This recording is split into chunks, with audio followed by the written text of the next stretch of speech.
Assalamu alaikum wa rahmatullahi ta'ala wa barakatuhu. Alors, nous allons toujours continuer dans la partie des ablutions. Cette fois-ci, nous allons voir la sunna, enfin les sunnas des ablutions. On va dire comme ça. Alors, les sunnas sont au nombre de 8. Alors, c'est laver les mains au poignet dès le début. Quand on commence les- c'est la première chose que l'on fait quand on commence les ablutions. Alors, mettre de l'eau dans la bouche, voilà, c'est une sunna. Faire entrer de l'eau par le nez, c'est une sunna. Sortir de l'eau du nez, sortir l'eau qui a été mise dans le nez, voilà, c'est une sunna. Le retour du lavage de la tête. On avait dit parmi les fardes, les actes obligatoires, en allant du front à la nuque, à l'arrière de la tête, c'était ça un farde, un acte obligatoire. Maintenant, le retour de la nuque au front de la tête, ça c'est une sunna. Le lavage des oreilles, c'est une sunna. Renouveler l'eau entre la tête et les oreilles. Entre le fait de laver la tête et les oreilles, entre les deux, il faut renouveler l'eau. Pas mal le font en un seul coup, en fait. Une fois la tête est faite, ils descendent directement aux oreilles pour les laver. Ça, c'est pas conseil puisque souvent, il peut y avoir des poussières sur la tête.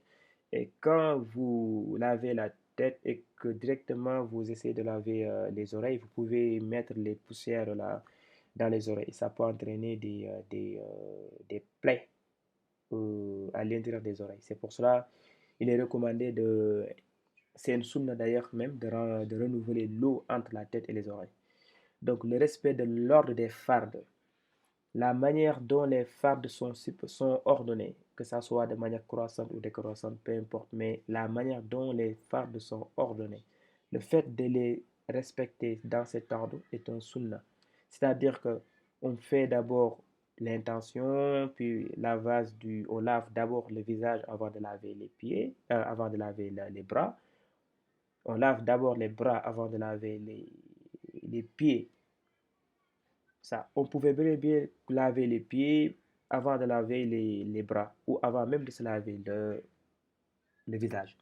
Ça n'allait pas annuler les ablutions, mais dans ce cas, on allait euh, manquer de respect, si je peux me permettre de dire ça, à la sunna du prophète. Donc, le fait de respecter l'ordre établi quand on fait les ablutions des fardes, les actes obligatoires, tels qu'ils sont ordonnés, tels qu'ils sont mis en ordre, le fait de les respecter comme ça est une sunna. Le fait de faire le visage avant le bras, le fait de faire le bras avant les pieds, la jambe, le fait de respecter dans cet ordre est une sunna.